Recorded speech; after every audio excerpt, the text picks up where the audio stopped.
Hello, c'est Agathe pour Noisy et aujourd'hui on est avec Clara Charlotte Coucou. pour parler image, crédibilité et pouvoir des femmes dans le rap parce que oui, elles sont là et elles ont des choses à dire. Comment tu vas? Et toi? Ça va?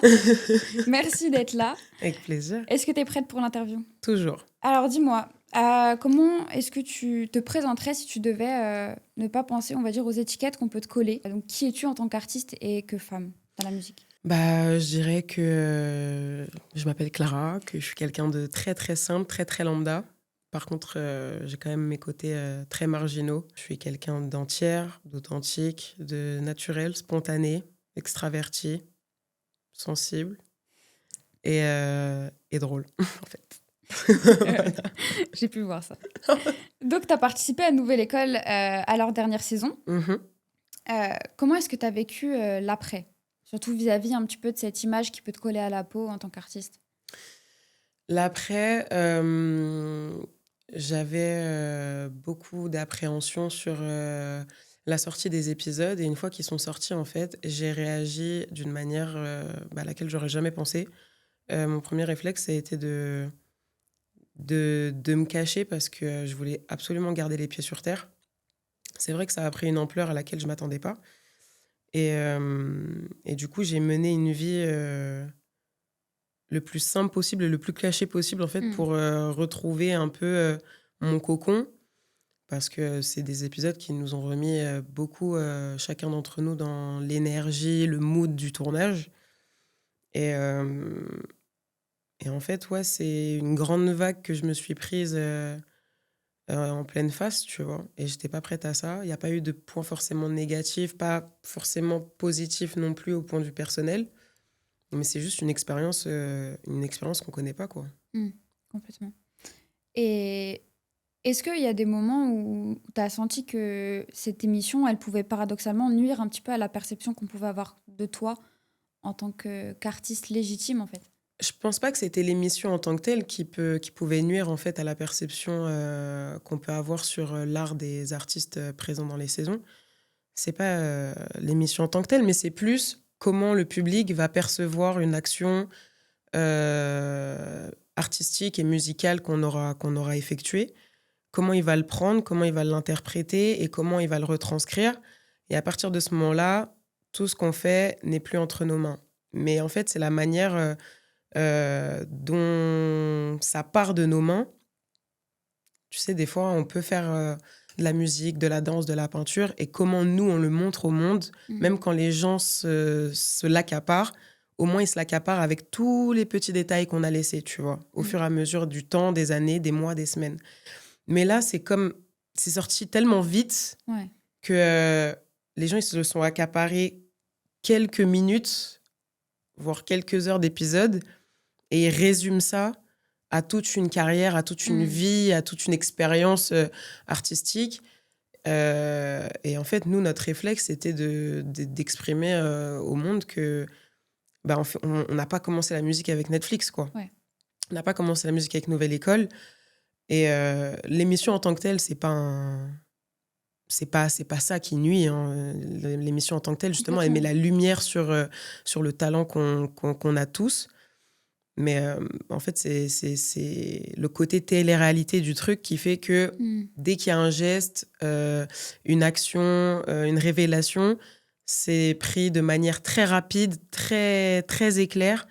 Et en fait, c'est jeté un peu dans tous les sens de manière beaucoup très rapide et très, très éclair parce qu'en fait, les gens n'ont pas connaissance de ton passé, de la Ouais. communauté que tu avais avant, de tes clips sortis avant, de tes textes et de ton histoire aussi musicale sortie avant.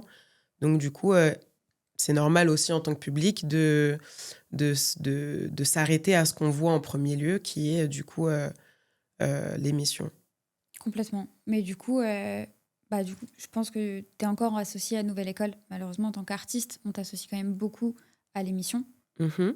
Euh, et je pense aussi que, en soi, le public, il a aussi besoin d'une transition pour apprendre à te connaître, toi, Clara Charlotte, en tant que personne et en tant qu'artiste. Parce que, je pense que peut-être la plupart, ils sont aussi connus avec l'émission. Ouais. Donc, en soi, c'est lié, évidemment. Mm. Mais du coup, comment est-ce qu'on se détache un petit peu de cette image pour imposer son propre univers? Parce que maintenant que tu es là aujourd'hui, Mm. c'est aussi pour montrer qui t'es. en dehors justement C'est moi, de en Nouvelle fait. École? Bah, alors, oui, c'est vrai que on nous connaît de ouf grâce à l'émission, pardon. Et c'est heureux pour Mmh. nous d'ailleurs. Le but recherché, c'était ça. Et puis au final, si les gens nous suivent, c'est qu'il y a bien un grain de folie, un grain de talent qui traîne quelque part ou un truc qui a plu quand même à quelqu'un. Mmh. Et nous, ça nous rend heureux que les gens s'accrochent à ce grain qui les a fait être là et rester là. Euh, mais c'est vrai que nous, en tant que personne humaine et comme toute personne confondue, on ne veut pas que les gens s'accrochent peut-être à une idée infondée ou à une perception de notre personne qui représente vraiment 1% de notre personnalité, alors qu'on sait qu'on pourrait leur proposer plus, qu'ils aimeraient plus. Et donc, du coup, c'est pas qu'on veut arrêter d'être allié à cette image parce qu'on on crache pas sur les mains qui nous ont nourris, tu vois. Mais on veut montrer au peuple que un épisode, une fraction de seconde ne résume pas 25 ans, 20 ans, 30 ans d'existence sur Terre, qu'il y a beaucoup plus de choses qui nous animent, qu'il y a beaucoup plus de choses qui nous complètent et qu'il y a beaucoup plus de choses aussi qui sont en nous et pour nous, musicalement, des choses qui peuvent permettre au public de les alimenter eux aussi encore plus que quelques minutes d'épisode, quoi. Ok. Donc, comment j'ai fait, qu'est-ce que j'ai fait, qu'est-ce que je n'ai pas fait. Moi, il faut savoir que mon axe, il est assez complexe parce que c'est vrai que je ne fais pas une musique qu'on peut écouter partout, tout le temps, à la radio. Enfin, c'est pas un style de musique qu'on connaît et qui est facilement commerciable. J'ai employé l'axe rap-chant. Mm. J'ai une expérience musicale et une culture musicale qui fait que cette dualité et cette homogénéité est importante à mes yeux, artistiquement parlant. Et c'est ce que j'ai voulu ramener dans les épisodes. Maintenant, quand je suis sortie de là, on m'a énormément, beaucoup demandé de rapper. Sauf que je suis quelqu'un, comme je l'ai déjà dit, je suis très marginale. Je voulais expliquer, du moins montrer aux gens que je peux faire beaucoup de choses. Donc du coup, je suis partie tout de suite dans l'axe chant. Moi, le buzz à la sortie de ça, je l'avais déjà, c'est pas un truc qui m'intéressait. J'étais pas dans l'optique de garder un buzz et la hype et que ça dure 1 an et de conforter les gens dans le fait que, ouais, regardez, je fais du rap et que ça marche 1 an et qu'au final, peut-être ça foire, tu vois. Donc, je me suis référée à ce que moi j'avais envie de faire, moi ce qui me plaisait. J'ai chanté, j'ai rappé, j'ai rechanté, j'ai rappé, j'ai fait les deux.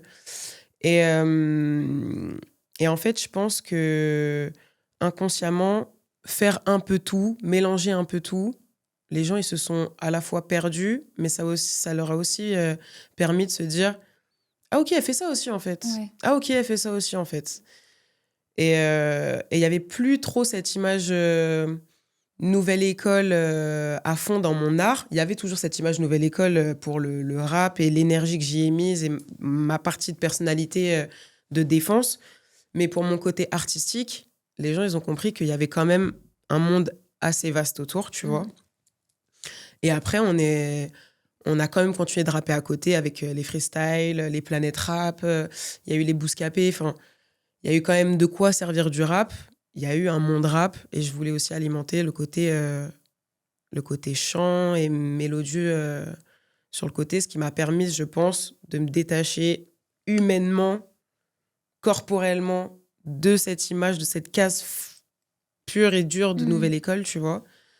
Mais après, c'est un truc sur lequel je cracherai jamais parce que j'ai pas eu de personnage dans Nouvelle École. J'ai vraiment été celle que j'ai été au moment où je l'ai été.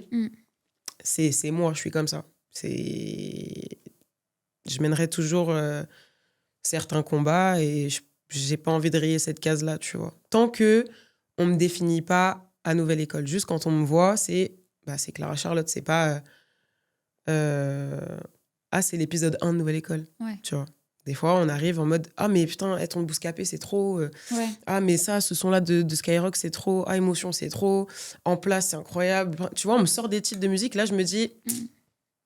En vrai, j'ai fait un détour, mais il était important. C'est ça. Il était important. Et puis ça fait aussi partie de ton histoire en tant qu'artiste, je pense, d'avoir fait cette émission.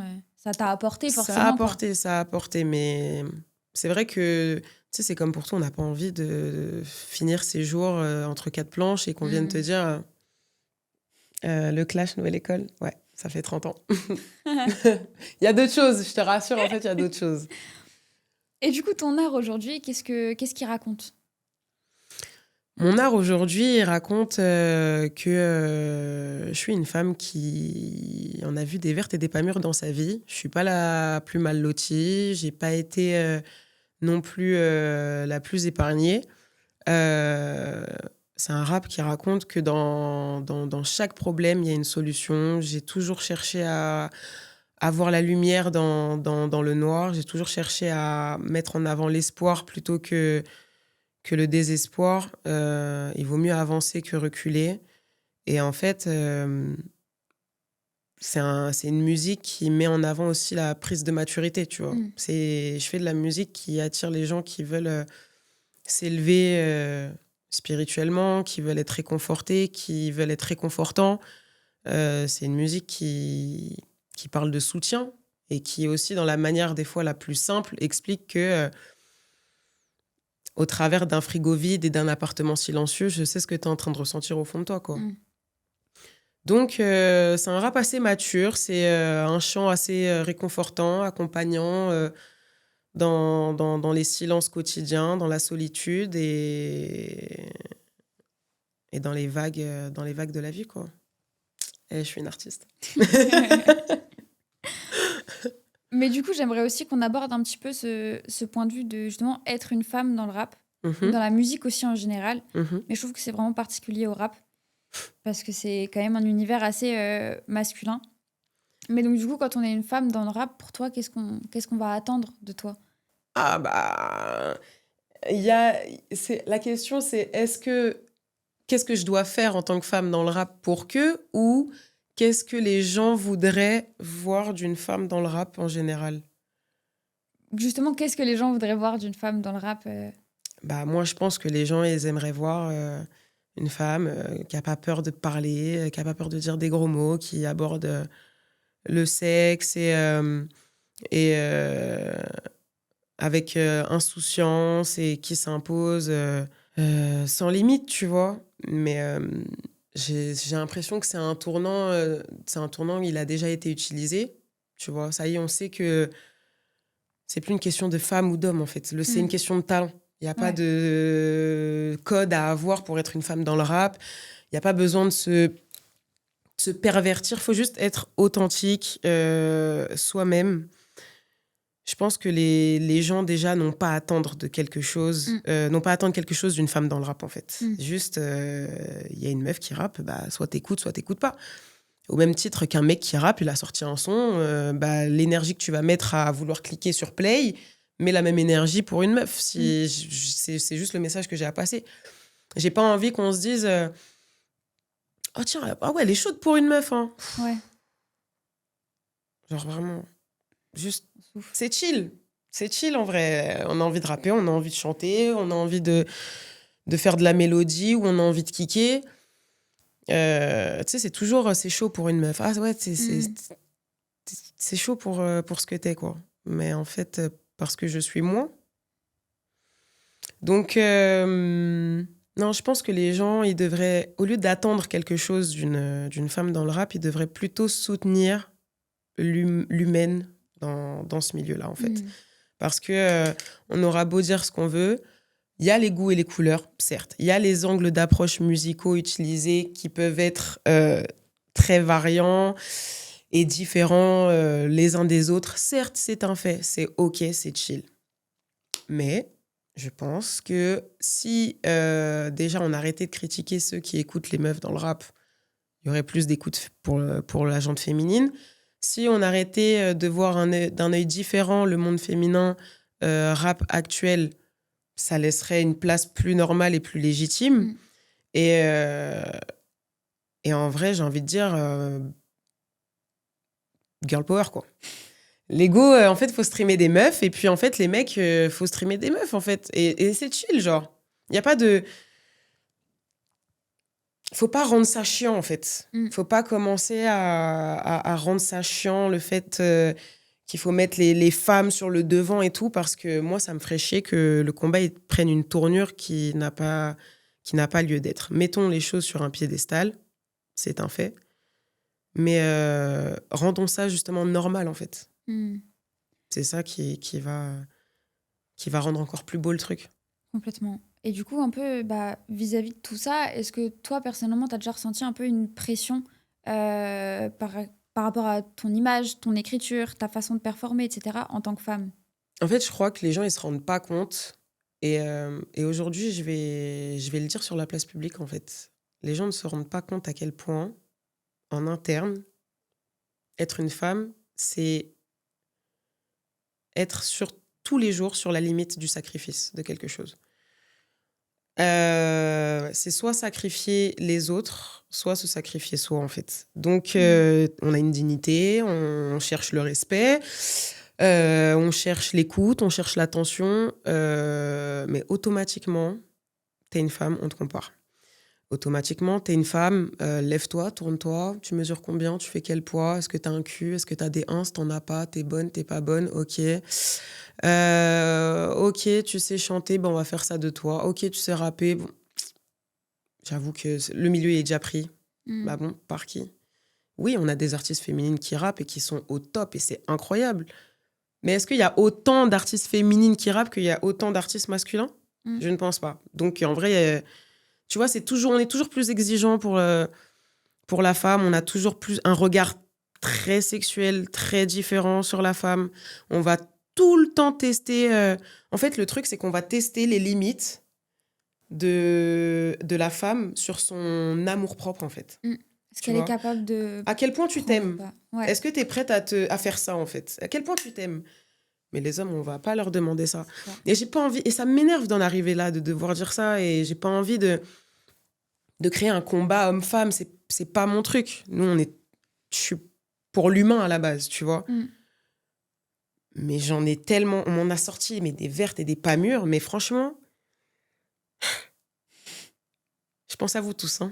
Je vous ai tous dans la tête, un par un, mon pote.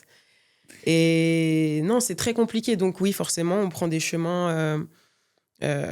plus on a de dignité, plus on va la conserver, plus on veut garder son amour-propre, plus le chemin est compliqué, plus on est individuel, plus on est seul et plus on est méfiante et moins on est productive, effectivement. Mais on lâche rien, tu vois. Complètement. Je te rejoins beaucoup là-dessus, en tout cas. C'est pour ça qu'il faut créer des trucs, les femmes pour les femmes, en fait. Complètement. C'est chill. Je vais citer quelque chose. Si nous parvenons à faire nôtre l'idée de créer et de partager nos créations sans nous attacher à la réception qui leur sera réservée, nos œuvres auront plus de chances de voir le jour sous leur forme la plus authentique. C'est ta seule story à la une sur Instagram. Ouais, et je me respecte pas en plus. Est-ce que tu arrives à prendre cette distance, toi, entre à être assez libre, justement, dans ta création pour se dire, en fait, c'est moi et tant pis si les gens, ils accrochent pas ou... Au début, je l'étais. Au début, je l'étais. Et puis, en fait, quand tu reçois un avis, 2 avis, 3 avis, 10 commentaires, 15 commentaires, et que t'es pas habitué à ce monde-là, tu sais, t'auras toujours des gens qui seront là pour te dire « Mais faut pas faire attention à l'avis des gens. » Non, non, non. En fait, quand tu sors de chez toi, déjà, si tu t'es regardé devant le miroir, enfin, tu t'es regardé dans le miroir avant de sortir, tu n'es pas légitime de sortir cette phrase-là. Parce que toi-même, tu t'inquiètes du regard des autres. On s'inquiète tous du regard des autres, c'est lambda. Enfin, c'est normal. C'est OK. Donc, au fur et à mesure, tu reçois un commentaire, 2 commentaires, 3 avis, 10 avis, 15 avis. Un tel, il dit de faire ça, de faire ci, de faire ça. Le jour où tu vas au studio, quand tu entends une sonorité, au lieu d'être basé sur ton spectre personnel, tu vas te baser un peu sur le spectre d'autrui. Ah, putain, il y avait cet avis-là, il y avait cette... Ah, mais on peut faire tourner ça en truc. Et en fait, tu perds l'authenticité. Plus tu te poses de questions, et c'est vraiment le problème que je règle actuellement, tu vois. Plus tu te poses de questions, moins tu trouves de réponses, en fait. Et cette story à la une, c'est un message hyper important pour tout type de situation dans la vie de tous les jours. que ce soit les relations humaines, les relations amoureuses, l'art, être une femme, être un homme, être un humain, pour tout, il faut être le plus authentique possible. Il faut agir pour soi le plus possible. Je dis pas qu'il faut être égoïste, en fait, mais il faut que ça sorte comme ça sorte, au maximum. Et une fois que tout est sorti, tu travailles autour, tu vois. Et en fait, le problème, je pense qu'aujourd'hui, des fois, on cherche trop à sortir un petit peu le truc, le travailler, ensuite sortir un petit peu le truc, le travailler autour. Mais en fait, ça se fracasse petit à petit, ça s'effrite, tu vois. On devrait tout sortir, toute la vision, tout ce qu'on avait envie de faire, on le sort, on le met sur la table. Hop, c'est là, ok. Bon, c'est mal mixé, ça se règle. Bon, on peut changer peut-être ce mot-là, ça se règle. Alors que moi, aujourd'hui, quand j'écris un texte, j'ai même pas sorti 2 phrases que je suis déjà en train de me prendre la tête sur « Attends, peut-être cette rime-là, c'est mieux ». Et en fait, c'est pas ça qu'il faut faire. Même si les 4 phrases, elles riment pas, en fait, on s'en fout. Ça se trouve, ça peut donner un truc stylé à la fin, tu vois. Et en fait, le but est de retrouver cette spontanéité. Il faut, je pense, c'est ça, en fait. C'est comme un bébé quand il sort. Si tu fais les réglages une fois qu'il est dans ton ventre, une fois qu'il est sorti, il est plus authentique. Tu le connais déjà avant, tu vois. Mais quand il sort, il est là, t'as rien calculé durant la grossesse du truc. Tu rencontres le bébé, hop, il est comme il est. Et tu l'éduques au fur et à mesure du temps, tu vois. Donc voilà, en fait, arrêtez de donner des avis qu'on vous a pas demandé, en fait. C'est parce que vous perturbez les gens, en fait. Et on vous aime et c'est chill, mais vous perturbez les gens. Non, je rigole, ça paraissait méchant, mais je vous jure, je suis pas méchante. Mais il faut que je pense, on est dans une génération où il faut qu'on apprenne à accepter ce qu'on nous donne, ou sinon swiper. Il y aura toujours un truc qui pourra vous plaire ailleurs, en fait. Ça vous plaît pas, swipez. Et si ça vous plaît, bah, ayez pas peur de le dire. Mais aujourd'hui, les gens, j'ai l'impression, quand ils aiment quelque chose, ils ont peur de le dire. Et quand ils aiment pas, par contre, ils se gênent pas pour le dire, alors qu'en fait, on s'en fout, quoi. Un peu, ouais. Puis regardez la cam. Regardez la cam. Et du coup, je change un petit peu de sujet. Le 3 janvier 2020, tu publies un titre qui s'intitule « Dur d'être une fille ». Waouh. Waouh, ouais. Qu'est-ce qui représente pour toi? Parce que je trouve que, pour l'avoir écouté du coup plusieurs fois, pour avoir vraiment cherché à comprendre aussi ce que tu essaies de faire passer, je me dois de te poser la question. En fait, j'accorde énormément d'importance à écrire des sons sur des situations que je vis ou que j'ai vécues. C'est un truc... c'est le mantra actuel. Et en fait, cette période-là, qu'est-ce qui se passe? Je suis sortie en soirée. Je vais en soirée avec des copines et tout. Je fais la story time en rapide, mais très importante. Je suis habillée, vraiment, mais même si on s'habille comme on veut déjà. Mais là, il n'y avait aucune raison de je sais pas quoi. D'accord? Je suis coffrée, je suis cachée, je range les bijoux, tout ce que vous voulez. Je suis en mode ghetto, en fait. Il est 7h du matin, d'accord? Je suis en mode ghetto. Je prends le métro. Et en fait, pour rentrer dans le 18, j'avais une quinzaine d'arrêts, tu vois. Et je m'arrête dans le métro. Allez, il est 6h30. Je crois que j'ai encore la photo dans mon téléphone. Et le métro, il doit arriver, je pense, dans 15 minutes, 20 minutes. Il y avait un problème sur la ligne. Et il n'y avait personne sur les quais, tu vois. Juste 2 mecs qui n'avaient rien à voir avec l'autre. Et je suis là. Et en fait, je sens qu'il y a un truc chelou. Ils sont là, des petits regards. Un, il est capuché de ouf. L'autre, il est là avec son petit sac. On dirait un mec de start-up, là. Et je sais pas, je me sens pas bien, tu vois. L'instinct féminin. L'instinct féminin, je sais pas, je me sens pas bien, tu vois. Je commence à discrètement prendre ma carte bancaire dans mon sac, la ranger proche de mon corps, tu vois. Parce que dans ma tête, je me dis tout de suite, déjà, c'est ça, être une fille. Dur d'être une fille. Être une fille, c'est qu'il se passe rien dans ta vie, mais pourtant, tu penses déjà à l'issue du problème, tu vois. Et je pense déjà comment je vais me défendre. Je sais que si on m'agresse, je vais déposer le sac, mais j'aurai tous mes papiers sur moi et tout. Je pense déjà comme ça, tu vois. Le métro prend du temps. Les mecs me tournent un peu autour et tout. Je monte dans le métro. Il y a 3 têtes dans la rame. Je m'assois. Et en fait, je m'assois au milieu pour avoir la possibilité d'avoir 2 sorties. Et en fait, ils m'encadrent, tu vois. Ils m'entourent. Je me dis OK. Et il y en a un 3e qui arrive. On monte tous ensemble. Il y en a un 3e qui arrive et il s'assoit vraiment à côté de moi, tu vois. Et à partir de ce moment-là, je sais pas, je le vois venir. Je vois les regards, je sens qu'il y a un truc qui fait que ça m'entoure et tout. Les trajets passent, je vérifie tout, mon cœur il se met à battre, j'ai 15 arrêts comme ça, quand j'arrive je vais être toute seule. On est en plein hiver, il fait encore nuit, enfin c'est là j'ai rien pour me défendre, j'ai rien. Au moment, j'essaie de me calmer, je me dis je suis peut-être paro et en fait, il y a un monsieur qui monte, un monsieur qui va au travail. Il s'assoit derrière moi, dos à dos et au bout d'un arrêt, il me dit oui, jeune fille, faites attention parce que là eux c'est pour vous quoi. Je me dis bon, Top. bah c'est chill. Carrément tout le monde le remarque quoi finalement, tu Ouais. vois. 2 arrêts passent, le monsieur descend et en fait celui qui était un peu capuché, il se retourne et il me regarde comme ça, mes droits dans les yeux et il me dit qu'est-ce que t'as toi? Qu'est-ce que t'as toi? Je vais te planter. Et là je me dis ça y est. Peut-être c'est aujourd'hui en fait, peut-être c'est fini, je ne sais pas, je ne sais pas ce que j'ai fait finalement. Pas de souci. Bah écoute, là tout ce que je vois c'est que je vais descendre seule à mon arrêt, que j'ai au moins 5 minutes de marche seule, que c'est une rue où il y a vraiment personne et que ok, pas de souci. Je me mets à prier, je prie de ouf. Je prie de ouf et que Dieu m'en soit témoin. J'arrive, c'était Guy Moquet à l'époque, j'arrive à aller à La Fourche.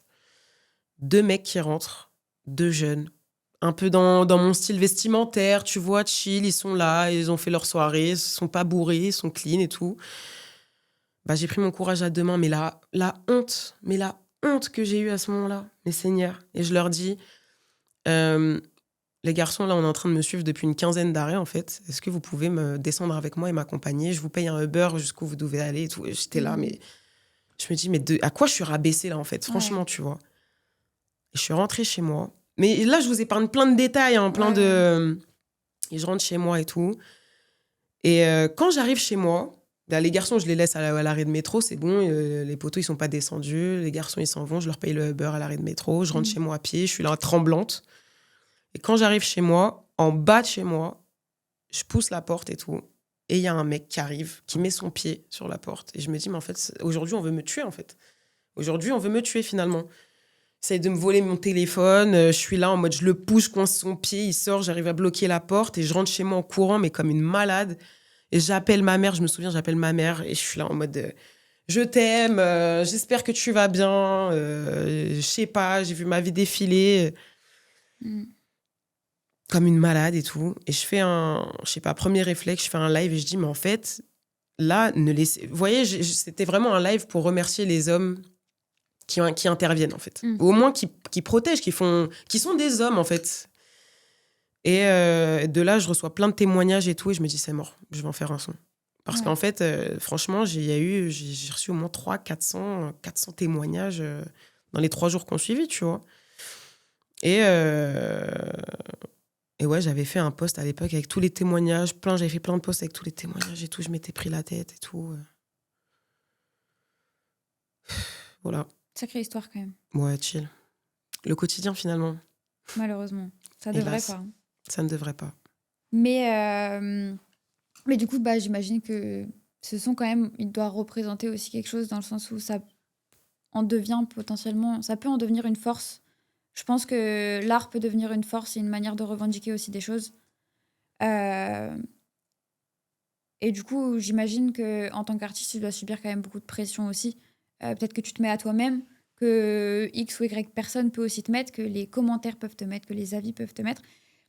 Est-ce que tu arrives un petit peu à transformer parfois cette pression en force artistique, comme peut-être que tu as pu le faire avec ce son-là, de cette difficulté du coup d'être une femme, tu l'as transformé en, en de l'art en fait, et en quelque chose qui est beau à écouter. Et même si les paroles sont crues et véridiques, mais c'est ce qui, selon moi, rend le son beau aussi. Euh, et du coup, est-ce que du coup, tu arrives à transformer cette pression-là en force artistique? En fait, je suis pas une humaine avec qui la pression, ça fonctionne. Moi, c'est la colère qui fait que ça fonctionne. Et il en faut beaucoup pour réellement me mettre en colère. J'ai pas encore trouvé le bon moyen de mettre en avant la beauté des côtés négatifs d'être une femme ou de vivre des mauvaises choses dans sa vie. J'ai fait des morceaux comme Princesse, En place, qui sont des morceaux pour les êtres humains et pas que pour les femmes. Mais j'ai pas encore trouvé les mots tellement exacts et la force tellement puissante et la colère et la viscéralité qui est en moi et qui est cachée au profond de mon être pour écrire un son sur tous ces mauvais côtés ou toute cette pression ou toutes les difficultés en fait que c'est de vivre avec des fucking charges mentales qu'on nous a imposées pendant des centaines et des centaines et des centaines d'années, tu vois. Parce que en fait, il y a tellement de choses à dire sur tellement d'angles, sur tellement d'axes qu'il faudrait que je fasse un album entier sur ça, tu vois. Et ça serait intéressant. Mais comme je le dis, j'aime aussi me concentrer sur l'espoir et les portes de sortie et ce qui pourrait changer les choses plutôt que me concentrer sur les choses qui n'ont toujours pas changé. J'ai envie de faire changer le monde à mon échelle et de ne pas seulement constater les dégâts qui ont été causés par nos prédécesseurs. Donc, une fois que j'aurai trouvé la bonne arme, je le ferai. Ça, c'est sûr. Mais j'ai pas envie d'utiliser cette carte bêtement. Du coup, j'attends encore. Peut-être que j'ai trop été usée, d'ailleurs aussi. Tu vois, c'est aussi, des fois, inconsciemment, des fois, tu veux juste enfouir le truc et ça, il est enfoui depuis bien trop longtemps. C'est pas bon de le ressortir, tu vois. Je comprends. Et ça se tient. C'est OK. C'est cool. Et du coup, on va essayer de faire des questions un peu plus chill, du coup. Allez, peu moins de je te file, tension. t'inquiète. Du coup, est-ce que quelles femmes dans la musique, ou en vrai pas dans la musique, mais peuvent t'inspirer au quotidien? Parce qu'il y a quand même des femmes qui ont fait des grandes choses. Tellement. Et je trouve ça intéressant de le mettre en avant aussi. Tellement. Ah, mais il y en a beaucoup dans le style musical, de prendre des risques, d'être douce et à la fois très électrique, très, très viscérale. Il y a Billie Eilish. Dans le côté, je m'en tape un peu de vos avis, je suis détestée chez moi, mais je suis aimée ailleurs et je fais ce qui me chante quand je le chante et pas parce qu'on me le demande. Bah, il y a Rihanna. Dans la folie des extrêmes, il y a Lady Gaga. Dans la pluralité des actions et des carrières, il y a Miley Cyrus avec l'acting et la musique. En fait, il y en a plein, tu vois. Il y en a plein de ouf. Dans le fait de devoir tout le temps se manger des vagues de haine inutile et en fait prouver que les imbéciles ont tort et que y a Aya. Définir que... c'est plus notre pensée qui nous définit et nos actions que la perception que les gens peuvent en avoir. Il y a Shai, il y a plein d'artistes, tu vois. Être douce, touchante, vulnérable et trop mimi et être quand même crédible et légitime. Il y a Angèle, il y a des blazes de ouf à sortir. Et même sur la scène underground, bah, il y a tellement de blazes. On a Lace, on a Mrs, on en a trop, en fait. C'est pour ça que je veux pas que... Faut pas que ça lâche, en fait. Faut pas que ça lâche. Il y a beaucoup de femmes qui m'inspirent à leur échelle sur des petits points, des petits détails. Voilà. Faut pas lâcher. Faut pas lâcher, en fait. Et toi, du coup, personnellement, c'est quoi tes prochains défis que tu voudrais te donner à toi-même dans la musique? Me montrer plus. C'est vraiment le seul truc qu'il faut que je fasse, en fait. Je changerai pas d'avis sur le fait qu'à chaque fois on me rabâche qu'il faut que j'ai un style particulier, il faut que j'ai une catégorie. Non, voilà. Je pense qu'un artiste, il est fait pour toucher à plusieurs choses et que justement, c'est son âme et sa voix et son timbre et sa personnalité qui font que toutes les choses à laquelle il touche font qu'il arrive à se les approprier et à en faire quelque chose de lui, tu vois. Juste, il faut le montrer, quoi. Parce que je passe mes journées à faire des choses. On est une petite équipe, mais pas moins hyper forte. Et c'est vrai qu'il faut que je vlog notre travail, en fait. Montrer ce qu'on fait tous les jours et apporter plus de vie auprès des yeux des autres, comme il y a de la vie dans les miens, quoi. Complètement. Et comment est-ce qu'un morceau, il naît chez toi? Tu pars d'une émotion, de sonorité que tu as envie d'explorer, Ça dépend du mood. Il y a le mood où je suis heureuse et j'ai juste envie de faire un son qui aura pas forcément des phases profondes, mais on est plus dans de l'ego trip ou dans du chill. Mais par contre, je vais miser sur l'instru parce que les vibrations et les fréquences, c'est ça qui vont faire un peu frétiller la joie chez l'humain. Et quand je suis dans un mood où c'est plus l'émotion qui vient guider, l'émotion un peu plus bleuâtre, un peu plus noire, un peu plus triste, un peu plus nostalgique, je vais comme me créer un tableau en fait dans la tête, comme un cinéma, comme un film, où je suis vraiment le personnage principal. Et ça vient se mettre comme un drap sous mes paupières. Je me pose dans un lieu, je marche, je tourne en rond, je m'assois. Et là, il faut que la prod me parle à moi, tu vois. Là, il faut que... Il y a un truc, je sens que, OK, le beatmaker... Oh, le compo, il a mis ce piano-là, ça monte, je sens qu'il y a un truc qui se passe. Ah, tu vois, là, ça me donne envie de pleurer, mais là, j'ai envie de crier, il faut qu'on mette tel violon. Si on faisait... tu vois, ça commence à se créer avec la voix. Hop, il commence à poser des trucs, je rentre avec lui sur le son qu'on est en train de créer, il y a une homogénéité qui se crée. Et là, on essaye de tenir ça. On essaye de tenir ça, jusqu'au moment où on a vraiment une prod...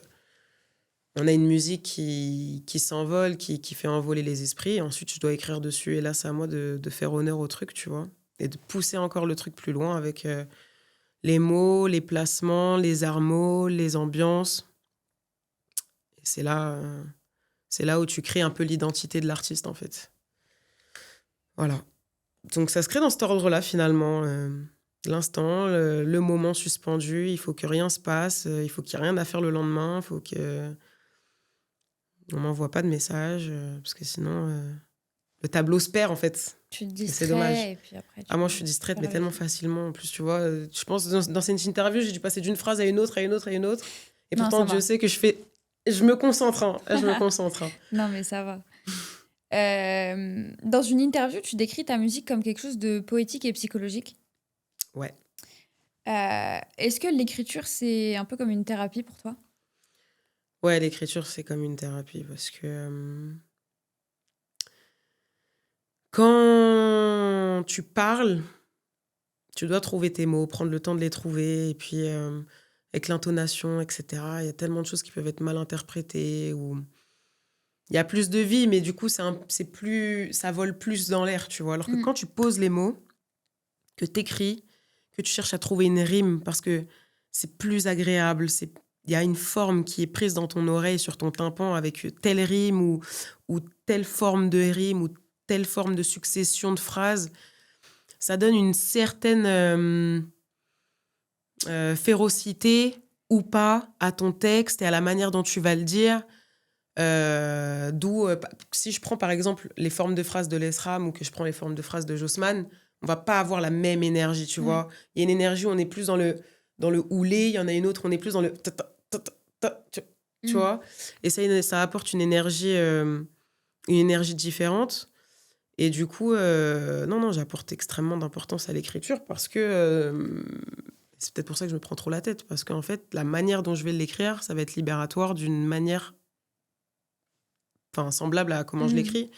Et si je veux vraiment que ça soit un exutoire, il faut que je l'écrive à la manière dont je le ressens, tu vois. Donc c'est vraiment un exercice psychologique. Je crois que ça m'évite de payer le psy, quoi. Résumé. Toute économie est bonne. Tout, waouh! L'indépendance, ça coûte cher. Oui. Ouais. Mais oui,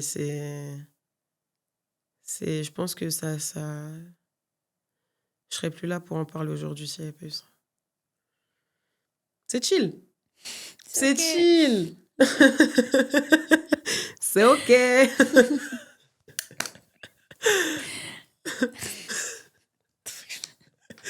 Ouais, désolé. Désolé, mais bon, voilà. C'est OK. C'est ok. Voilà. Et du coup, tu parles quand même aussi beaucoup d'amour. Waouh, bah ouais, parce qu'en fait, l'amour, c'est le point de départ de la vie. Exactement. C'est quelque chose qui t'inspire en vrai au quotidien ou dans ta musique?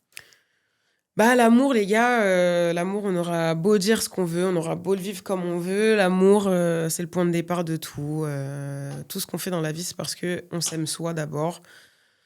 Vous cherchez à survivre dans votre quotidien parce que vous aimez votre corps, finalement, vous aimez votre tête, vous aimez les vôtres, vous aimez votre vie, vous aimez votre survivalité, vous aimez exister. Et l'amour peut entraîner la colère, certes, mais ça reste le point de départ. Il peut entraîner la haine, mais ça reste le point de départ. L'amour, ça entraîne la peur parce que j'aime tellement ça que j'ai peur de le foirer. Et c'est chill. Et l'amour, c'est pour ça que c'est l'un des sujets sur lesquels on écrit le plus depuis des centaines d'années. L'amour, il n'y a que ça qui te... Motive, je dirais. Et encore, des fois, l'amour, ça te démotive. Mais Ça ça te fait ressentir, quoi. Mm. Si t'as pas d'amour, si t'aimes rien, t'aimes personne, tu deviens un être juste vide, en fait. C'est ce que j'allais dire. T'es vide. T'es là, tu fais les choses, tu sais pas pourquoi tu les fais, tu sais pas pour qui. Mm. Tu peux mourir demain, tu t'en fous. Tu peux tuer quelqu'un ou te faire tuer, tu t'en fous. Alors que l'amour, c'est pour ça qu'on fait des gosses, quoi. Mm. L'amour, aimer quelqu'un qui te ressemble, adopter quelqu'un pour l'aimer, pour le chérir, pour truc, pour ci, pour ça. C'est l'histoire de la vie. Complètement. Eh oui. Si tu devais donner justement un conseil à une jeune artiste qui rêverait de se lancer, qu'est-ce que tu lui dirais? Écoute-toi. Écoute-toi, fais pas les choses pour les autres. Écoute-toi, fais tout ce que tu peux apprendre, tout ce que tu peux faire, fais-le. Tout le temps, ne te dis pas et si, mais ça, mais il y a ça, mais un tel il m'a dit deux. Fais tout ce que tu peux. Regarde des vidéos YouTube, inspire-toi de clips, inspire-toi. Copie pas, refais en mieux, refais. Fais tout, chante, foire-toi. Prends des mauvais commentaires, c'est ça qui rapportera les bons. Tous les bad buzz amènent le bon buzz. Tous les échecs amènent les réussites. Et si tu as une idée, écris-la. Écrivez vos idées. Tu as une idée de slogan, une idée de clip, tu as vu un son sur lequel tu as envie de t'inspirer d'un truc, note-le quelque part, faut un carnet où tu répertories tout, en fait. Mm. Parce que y a rien de plus cher qu'une idée, en fait. Voilà, il y a tellement d'idées. Si j'avais été moins bête et moins têtue...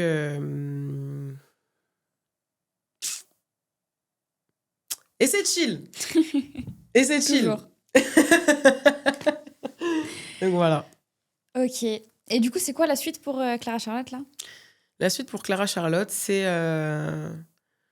de devenir l'artiste, en fait, l'artiste du peuple qu'elle a toujours voulu être. J'ai toujours été cette artiste-là. Je suis cette artiste-là. Je suis cette humaine-là. Et pour être l'artiste populaire du peuple comme je veux l'être, j'ai mis en place certaines choses que je dois maintenant réaliser. Et oui, parce que j'ai posté une vidéo TikTok où j'ai assumé mes torts, c'est-à-dire d'avoir peur d'échouer. Et oui, elle donne des conseils, mais elle ne les applique pas. Effectivement, c'est chill. Donc, voilà. Le but maintenant, c'est de sortir un projet. J'ai prévu de mettre tout un monde autour de ce projet-là, d'interagir avec le peuple, de vivre avec le peuple et que le peuple vive avec moi. Et puis, quand on a la chance d'avoir des bonnes choses dans la vie, il faut les partager. Donc, de partager tout ce que je vais avoir de bon à gagner, le partager avec ceux qui le voudront bien. Ben, complètement. Voilà. Sur cette note, je pense qu'il faut rester branché, du coup. Restons branchés. Abonnez-vous, tapotez. Tapotez, les gars. Allez. Ah là là. Mettez des chapeaux, des éléphants, des casquettes. Les gars, l'URSSAF n'est pas gentil, en fait. Et là. Non, je rigole. Non, mais du coup, merci beaucoup d'avoir pris le temps, en tout cas, d'être là avec nous et de nous avoir fait confiance. Avec plaisir. Merci, nous aussi.